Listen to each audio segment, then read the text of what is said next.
Hello, everyone. Thank you for joining me today as we celebrate the accomplishments of 8 recruits who have spent the last 16 weeks at the Mott Community College Law Enforcement Regional Training Academy, learning the basic skills required to become professional law enforcement officers in the state of Michigan, Class 521. My name is David Livingston, and I'm a lieutenant with the Mott Community College Department of Public Safety and the training director for the Law Enforcement Regional Training Academy. These recruits have worked hard during the course of their training, working through the COVID-19 pandemic. They have managed to come together to work through their difficulties, as well as things like schedule changes, training updates, and long training days in order to complete their basic training requirements. Before we begin our program, I would like to call upon Pastor Wallace Hill III of the Mount Pisgah Missionary Baptist Church to give the invocation. Eternal and everlasting God, we pause to give thanks to this graduating class of law enforcement. We thank you for the men and women who have labored in this class of LERTA 5-2021. We thank you for the instructors, the school, and the purpose for the academy. Bless them as they begin their assignments to protect and serve humankind, which is a call of God. Keep them in your everlasting care. In the blessed name of Jesus, we pray. Amen. Thank you, Pastor Hill. Now it's my pleasure to introduce to you the president of Mott Community College, Dr. Beverly Walker Graffia. Welcome to Mott Community College's LERTA graduation, and congratulations, Winter 2021 LERTA class. I am always pleased to participate in this ceremony because it's a symbol of the culmination of all of the hard work that has occurred to train, to learn, and to develop the requisite skills of policing. You know, you should be proud of yourselves because completing this rigorous program under the added restrictions of COVID-19, it means that you had the commitment and the willingness to achieve, and you had the ability to compete. And that gives you the personal strength that you are going to need in the future. Today, you are joining a noble profession, a profession of peacekeepers, guardians, and role models. During your training, you have had many great examples of exemplary policing. Individuals who are excellent at their skills. They care about this community.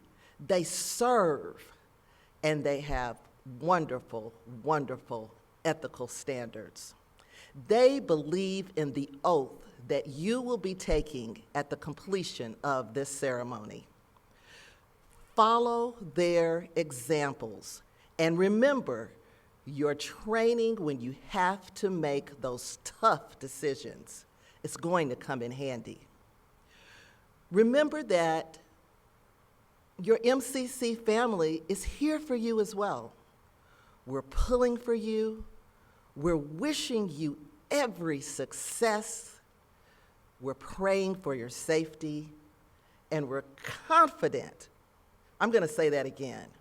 We're confident that the knowledge that you have acquired will be the knowledge that will help Flint and Genesee County be a better place. So, be the person that this community can count on.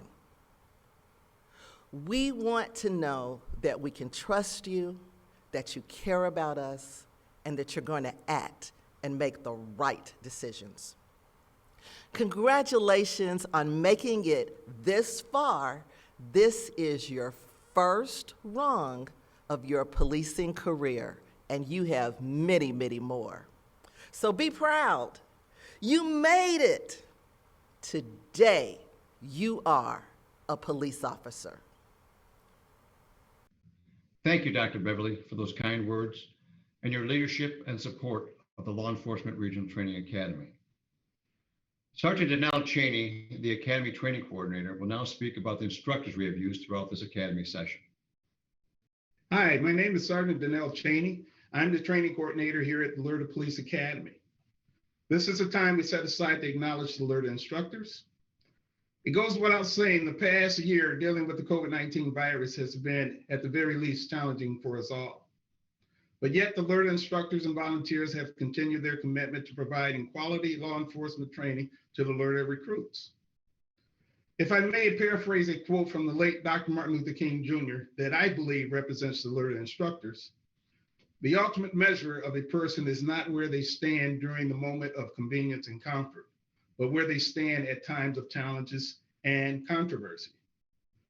The Lerda instructors always have and continue to stand tall. For their commitment and dedication to making the Law Enforcement Regional Training Academy, Lerda, a success, we, the Mott Community College family, Mott Community College President, Dr. Beverly Walker Guafia, Mott Community College Executive Board, and the Lerda staff, thank you. Our first speaker is familiar to many in the law enforcement community in this area for his many years in law enforcement. It is my pleasure to introduce our keynote speaker, Chief Wayne McIntyre of the Bishop International Airport Department of Public Safety. Thank you for inviting me to speak at your graduation. I feel as though I know most of you already, at least in the sense of knowing our similarities.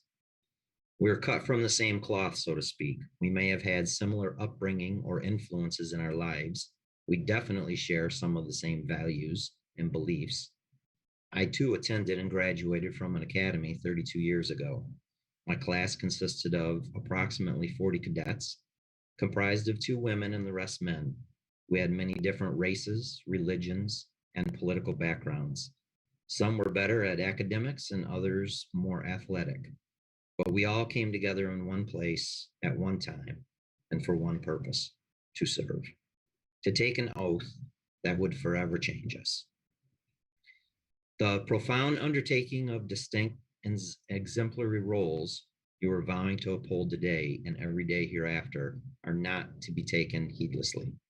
Our Blue Creed tells us that as law enforcement officers, our fundamental duty is to serve mankind, to safeguard lives and property, to protect the innocent against deception, the weak against subjection and intimidation, the peaceful against violence and disorder, and to respect constitutional rights of all people to liberty, parity, and justice.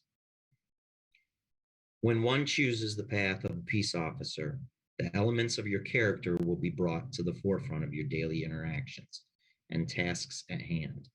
Your purpose will be clear, direction unquestionable. The measure of integrity, character, and reverence sought from those who take this oath and wear the badge should be tremendous. Not all, but most men and women that are destined for this calling are made from a similar mold, one that most will never have the substance to fill, to form separate from the majority, and to perform those proud duties that will distract, overwhelm, or distress others in society. Those who don the shield properly and rightfully so on their chest are few and dwindling. The remaining are not meant to fit into this mold. They simply cannot bend, adjust, or form to the desired compulsory configuration. This is by far the most challenging profession that you will ever become attached to, bound by a passion that you were most likely unaware you would possess. Be the shining variant within your community.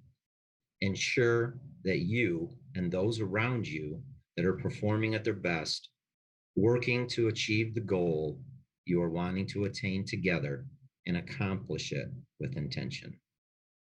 Challenges have presented themselves from inception to present in the police profession.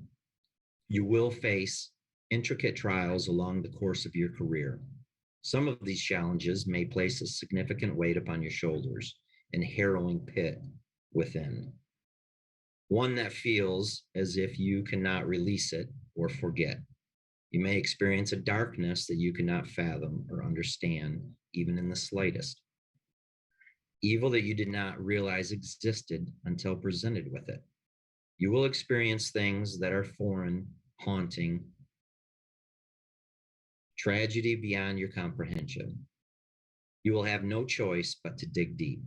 You may often find your relief in the power of conference with a partner, friend, confidant, or other times in unexpected areas. Harboring some of these demons we face alone can be detrimental to not only ourselves, but those around us.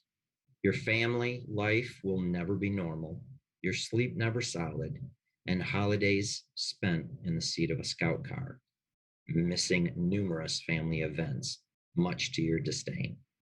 However, your mental well-being has to be victorious over your indistinct emotions.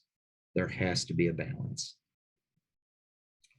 Just as there will be ominous days, there will be magnificent, exquisite moments, glimmers of what makes the world right for that day.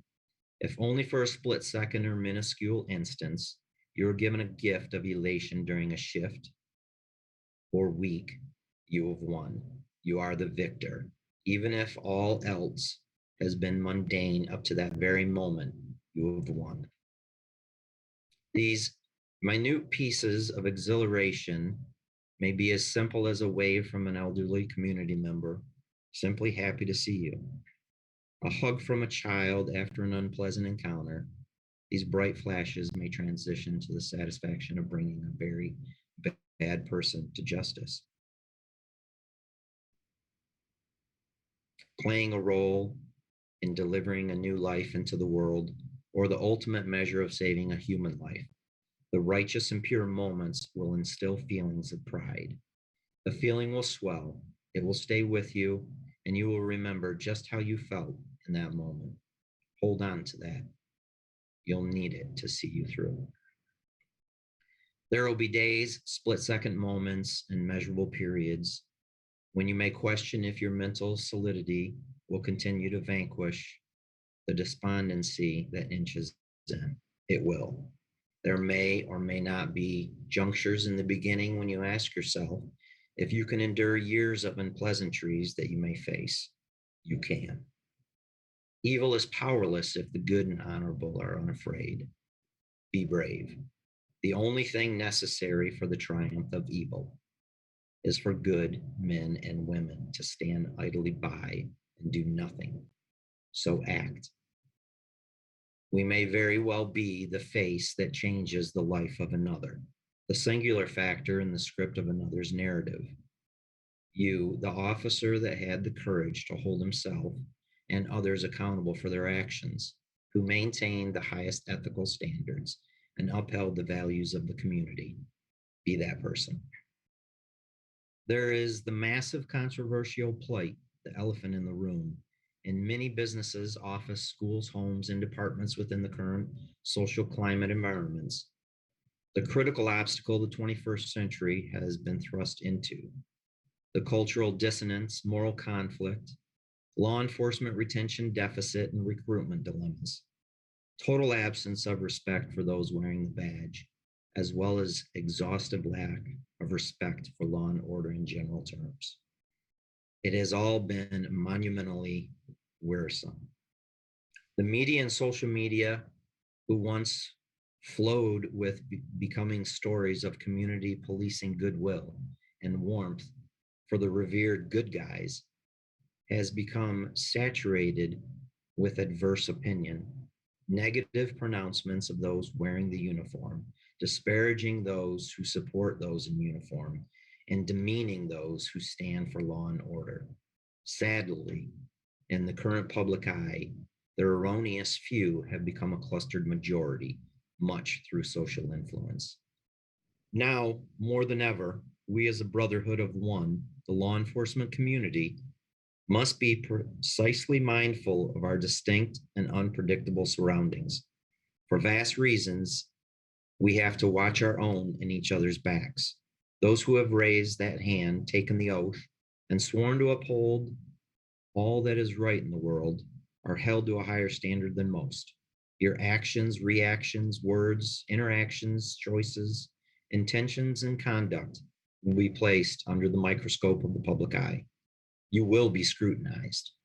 Every last expression and exploit will be scrutinized by the masses, No matter the sincerity behind an admirable action or the grief expressed after an unavoidable reaction, hold the line. Stand in solidarity against what plagues not only us, but our communities. We must not sacrifice our self-respect and honor in the face of the malevolent. Wear the uniform with pride for brotherhood, for unity. How you carry yourself, what you stand for, that's how you earn respect. Carry yourself well. Be morally upright and ethical in all you do. Honor the profession. At the end of the days you will serve, believe in your calling.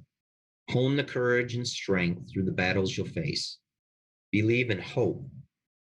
The will, the honor, and the sacrifice will rise to the surface and stay. Polish these. There will be crosses to bear. There will be losses along the way and rewards in unexpected settings.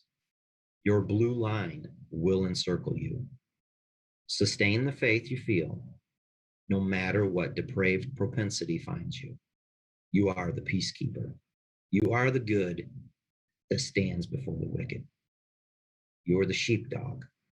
Godspeed to you all, and welcome to the family. Thank you. Thank you, Chief, for those inspirational words. Our next speaker was chosen by fellow recruits to represent the class regarding their experiences during this academy session. Recruit Taya Catherwood is a pre-service recruit who is currently in the hiring process with several interested police departments. Hello, everyone. My name is Recruit Taya Catherwood. On behalf of my fellow recruits, as well as myself, I thank you for joining us for our virtual graduation of LRTA Class 521. Before I get started with my speech, I would like to take a moment to thank my fellow recruits for the honor of delivering this speech. I would also like to thank our Academy Director, Lieutenant Livingston, Academy Coordinator, Sergeant Cheney, our physical training instructor, Officer Serdu, our Academy Recruiter, Mr. Brown, our Secretary, Ms. Severance, and all of our guest instructors. There are too many names to list for our guest instructors, but we thank each and every one of you for going above and beyond to share your passions, life experiences, as well as your love and passion for law enforcement. Lieutenant Livingston is an outstanding director that has put timeless effort into establishing and preparing our academy from start to finish. Lieutenant Livingston will always find time to go over our academy exams, scenarios, as well as get in a good couple laughs for the day. Thank you, Lieutenant Livingston, for all of your hard work in scheduling, teaching, and making sure my fellow recruits and I received the training we needed and more to become the next generation of law enforcement officers. Sergeant Cheney is an amazing coordinator and instructor who always goes above and beyond for us. Sergeant Cheney will always have a smile on his face and will never stop pushing us to be the very best. During physical training sessions, Sergeant Cheney always made sure we remembered the most important goal in our law enforcement career, to make sure that we go home at the end of our shift. Thank you, Sergeant Cheney, for your dedication, endless stories, comical humor, as well as teaching and giving us motivation to better ourselves every day. Officer Serdu has taught our physical training classes in the early morning, as well as our defensive tactics, health and wellness, and our strength and conditioning. Every morning, Officer Serdu was ready to go and pushed us to strive better every day. Despite having a full schedule, she was always willing to make time for fellow recruits. Thank you, Officer Serdu, for creating the foundation of our health and wellness for our careers, and thank you especially for teaching us ways to better ourselves as well as our future law enforcement careers. Mr. Brown has dedicated endless time and effort into our academy, and he does not skip a beat in doing so. Mr. Brown spends a lot of time behind the scenes to help piece together our academy and make sure everything is running smoothly and properly. Thank you for all of your behind the scenes work and the additional hours you took out of your own personal time to make sure we were prepared for all of our scenarios and training days. Ms. Severance, on behalf of myself and my fellow recruits, we thank you for handling our never-ending pile of paperwork we recruit throughout the course of the academy. Your hard work and dedication does not go unnoticed. As a class, we are thankful that our instructors have followed and enforced proper protocols and guidelines during the ongoing pandemic to allow for us to proceed with in-person training. Throughout the past 16 weeks, we have learned various aspects of law enforcement, including motor vehicle code, defensive tactics, firearms, emergency vehicle operations, CPR and first aid, the dreaded legal studies, and much more. At the beginning of week 1, we were all getting to know each other. The first week, we take a physical fitness test at the main campus to help measure our overall physical performance throughout the academy. This was a day that made me realize that we became more than just recruits, we became a family. As each one of us completed our vertical jump, sit-ups, push-ups, and even our run, we cheered each other on and pushed one another to excel. This motivation continued to grow each week, especially during our intense physical training sessions in the early hours of the morning. Our second and third week of the academy consisted of kicking it into high gear and focusing on motor vehicle code, traffic crashes, legal studies, and our first exam we were all terrified for. Luckily, we all passed. Before we knew it, we were already moving through weeks 7 and 8, which set our halfway mark through the academy. For myself, as well as a few of my fellow recruits, this has been our first experience in the law enforcement profession, and we did not know what to expect. Our instructors have never let us down and have helped build our confidence in communication, as well as tactics to better ourselves for our future law enforcement careers. Having a smaller class size of only 8 recruits has allowed for us to gain additional training in traffic stops, scenario days, as well as ambush and active shooter training. We have been fortunate enough to gain a lot of memories and stories along the way. One of my personal favorite stories in particular was during our firearms week. During the last day of firearms, Lieutenant Livingston came down to the range to have a cookout for our class. Throughout the final day at our range, it managed to snow, hail, and rain several times, all in an 8-hour period. I never thought I would be sitting and laughing under a pavilion for a cookout in the cold, pouring rain, but we all had a great time. Here we are today, the end of our 16-week journey. One of the core values that we take away from this academy is the importance of teamwork. From day 1, we were taught to never leave a fellow officer behind. This included anywhere from our daily uniform inspections to physical training and even stress-inducing scenario drills. We started this journey together as fellow recruits, and we are ending this 16-week journey together as fellow officers. I never thought this past 16 weeks would go by this quickly. We are leaving here with friendships, bonds, memories, stories, and a love and passion for law enforcement. I would like to thank everyone again for joining us today and supporting us during an important achievement and milestone in our future law enforcement careers. Without support from our instructors, families, friends, and fellow recruits, we would not be here today. I wish my fellow recruits the best in their future endeavors. LRTA Class 521, case closed. Thank you, Recruit Catherwood. Before I recognize the recruits, there are a few people I'd like to recognize who work behind the scenes to make the Law Enforcement Regional Training Academy so successful. Michael Odette, Chief of Public Safety at Mott Community College. Beverly Lloyd, the Administrative Assistant to Chief Odette.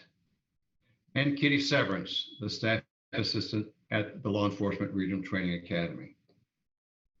Thank you all for your support of the Law Enforcement Regional Training Academy, your time and efforts in assisting us in the education of future professional law enforcement officers does not go unnoticed and is greatly appreciated.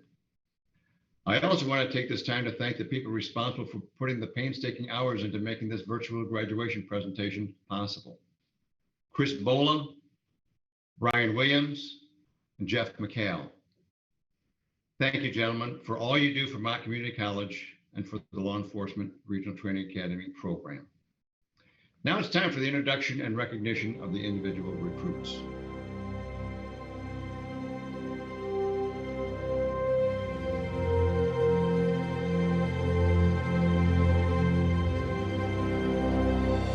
Recruit Taya Catherwood. Bishop International Airport, Department of Public Safety, James Coleman. The City of Flint Police Department, Crystal Davidson. The Office of the Sheriff, Genesee County, Deputy Brandon Facting. The Office of the Sheriff, Genesee County, Deputy Shane Hanna. The City of Flint Police Department, Brandon Stimson. The Office of the Sheriff, Genesee County, Deputy Mackenzie Thrower. The Office of the Sheriff, Genesee County, Deputy Julie Zach. Congratulations, everyone. We have 2 awards that we present at each graduation. The first is the Marksmanship Award, presented to the recruit who possesses the highest overall proficiency with a firearm.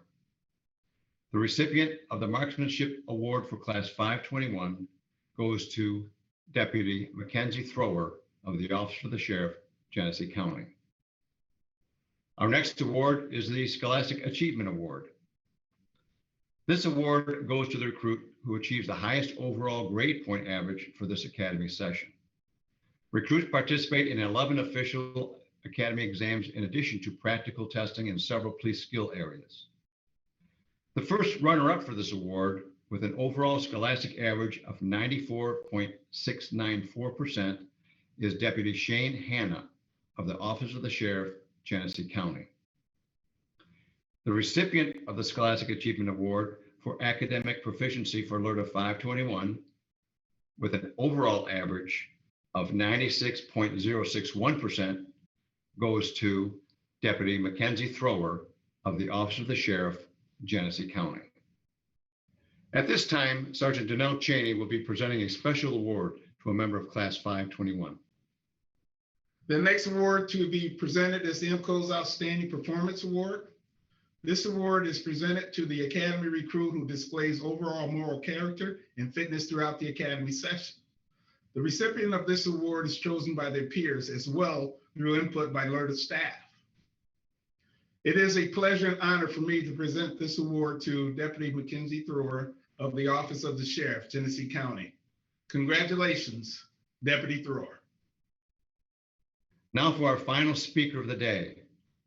I've come to realize after almost 7 years I've been the training director at the Law Enforcement Regional Training Academy that I've never addressed an academy class at graduation. So I invited myself to speak at this graduation. Well, here we are, 16 weeks after we started this venture into your future as professional law enforcement officers.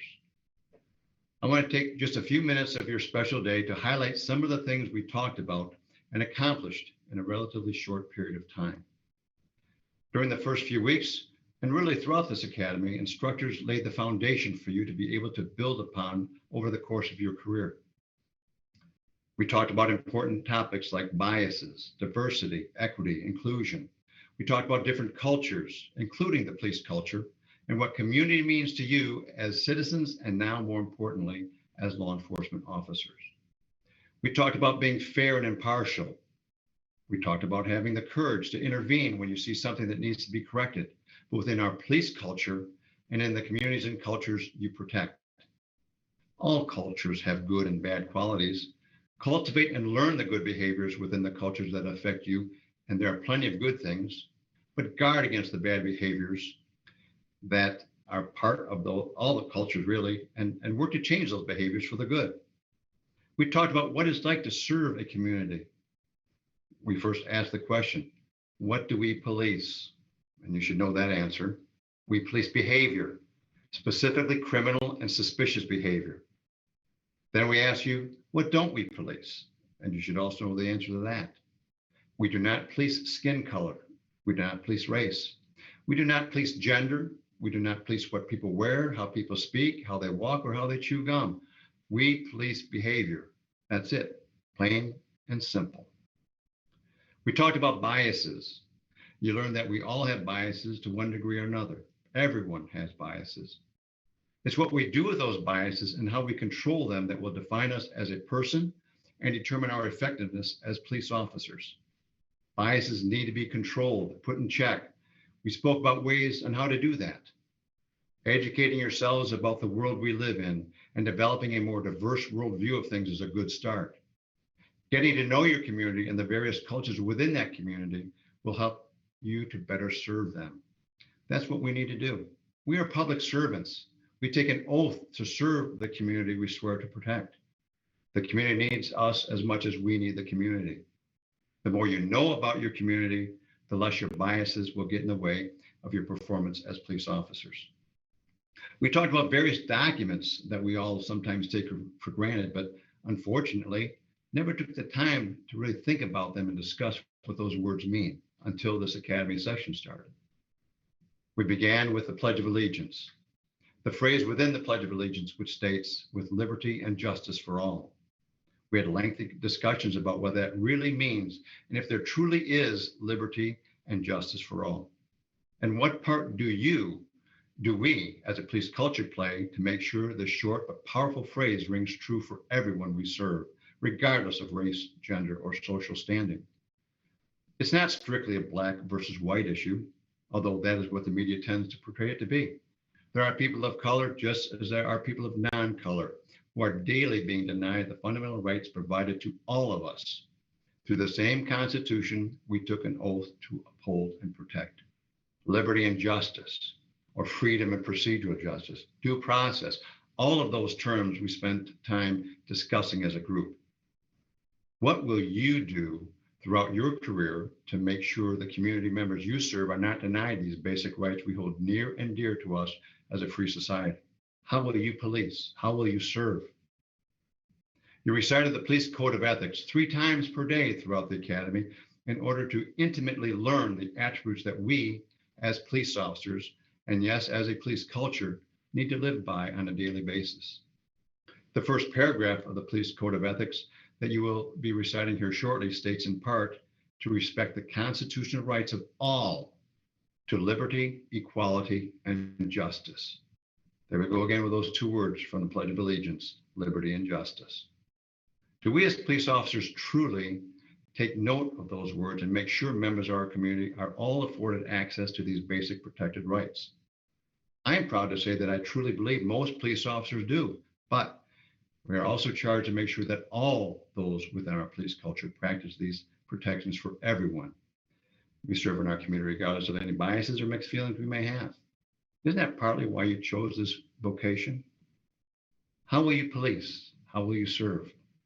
We also talked about how much police work has changed over the years, yet how the basic principles of modern day policing established in 1829 with Sir Robert Peel's Principles of Law Enforcement still ring true today. A few of those principles written in 1829 include the following. The basic mission for which police exist is to prevent crime and disorder. We still do that, don't we?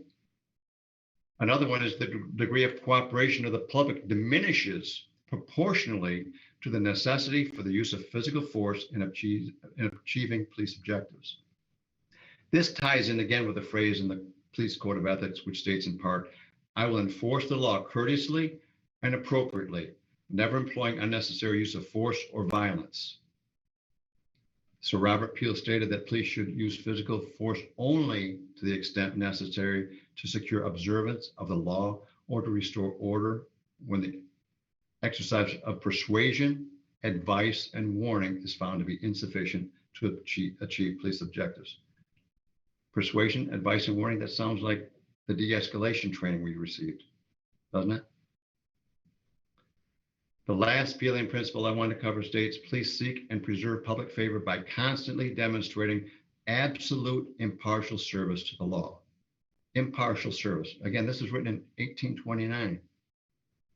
By ready offering of individual service and friendship to all members of society without regard to their race or social standing, and by ready exercise of courtesy and friendly humor. Our discussions regarding these principles led us to the conclusion that the basic principles of modern day law enforcement really do not differ much today than from those written almost 200 years ago. Again, most police officers still police their communities they serve in the same manner laid out by Sir Robert Peel. Unfortunately, a small portion do not. How will you police? How will you serve? Now I want to talk about training in the hopes that you will continue to train throughout your career. Some of the skills you have learned in the past 16 weeks are very basic skills. That is why academies throughout the state are called basic police academies. A solid foundation has been laid for you in hopes that you will continue to build upon it with continued training and education in this profession. Some of the skill areas you were trained in will diminish over time if you do not routinely practice them. These skills are part of the tools of our trade as police officers. I urge all of you to seek out training. Never stop training. If your agency lacks the funds to send you to training and you're really interested in attending some kind of training, then please pay for it yourself. Invest in yourself and your career and in your community. Never stop learning. Seek to achieve a higher level of education. If you fail to train and educate yourself, there may be consequences you'll have to deal with in your career. As an example, We talked about the recent tragic event in Minnesota, where a police officer removed their handgun from its holster and used it on an individual, killing that person. The officer thought they were pulling their taser. Now, I don't know much about the training that veteran officer received in the use of the taser versus the handgun, but I can tell you this: skill development involving weapons requires many repetitions before you create something called muscle memory. And we talked about muscle memory during this academy session. The more you practice the skills related to drawing your weapon, retaining your weapon, and proficient use of any of the weapons you employ is necessary in order to develop muscle memory. And hopefully you'll avoid tragic errors like this recent shooting in Minnesota. We talked about being a guardian. That's what we are. We are guardians. We serve the community. There are police officers who portray themselves as being more warriors than guardians. Beware of them. Educate them on their primary role as guardians. We are guardians of our communities. We are guardians of the Constitution. We are guardians of a free society, and our vocation is to maintain order and serve our communities to the best of our ability and make sure we leave our police culture and the communities we serve better than they were when we first became part of them. We are not warriors. There will be times when you have to play the warrior role, and you have received some basic training on how to effectively yet professionally fulfill that role. However, over the course of your career, you will generally find that those times, fortunately, are few and far between. Lastly, being a law enforcement officer is not just another job. If it were, everyone would want to do it. There's a saying, anyone can call the police, but not anyone can be the police. It is a calling, a vocation, and yes, a privilege to be a law enforcement officer. But like all privileges, if the power and authority you possess is abused, you lose that privilege to serve your community and each other. You have been given a precious gift in this academy, a basic blueprint of how to live your life both privately and professionally in the noblest of professions. Please do not abuse the honor that is being bestowed upon you as a law enforcement officer. Embrace the role. Now get out there. Make us all proud of what your journey is about to unfold for you.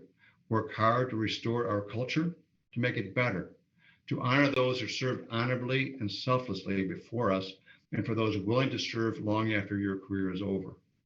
Keep asking yourself, what kind of police officer do I want to be? How will I serve? Congratulations to all of you on a job well done in successfully completing this academy session. I wish all of you the very best throughout your careers, and may God bless you, your families, and the communities you serve. Thank you, Lieutenant, for those truly inspiring words. I don't think I could have said it any better myself. Sergeant Cheney, if you would please, sir, the Code of Ethics. Class, Code of Ethics. Sir, as a law enforcement officer, my fundamental duty is to serve the community, to safeguard lives and property, to protect the innocent against deception, the weak against oppression or intimidation, and the peaceful against violence or disorder, and to respect the constitutional rights of all, to liberty, equality, and justice. I will keep my private life unsullied as an example to all, and will behave in a manner that does not bring discredit to me or to my agency. I will maintain courageous calm in the face of danger, scorn, or ridicule, develop self-restraint, and be constantly mindful of the welfare of others. Honest in thought and deed, both in my personal and official life, I will be exemplary in obeying the law and regulations of my department. Whatever I see or hear of a confidential nature, or that is confided to me in my official capacity, will be kept ever secret unless revelation is necessary in the performance of my duty. I will never act officiously or permit personal feelings, prejudices, political beliefs, aspirations, animosities, or friendships to influence my decisions. With no compromise for crime and with relentless prosecution of criminals, I will enforce the law courteously and appropriately, without fear or favor, malice or ill will, never employing unnecessary force or violence, and never accepting gratuities. I recognize the badge of my office as a symbol of public faith, and I accept it as a public trust to be held so long as I am true to the ethics of police service. I will never engage in acts of corruption or bribery, nor will I condone such acts by other police officers.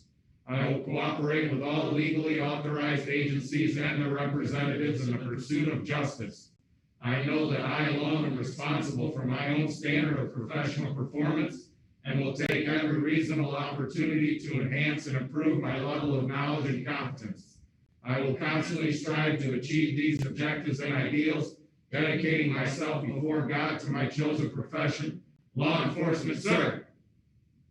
Recruits, I challenge each and every one of you to live your professional and your personal lives according to the code of ethics you just recited, and to be the very best person and the very best professional law enforcement officer you can be every day. Ladies and gentlemen, it is my honor and my privilege to introduce to you the graduating class of the Mott Community College Law Enforcement Regional Training Academy, Class 521. Congratulations.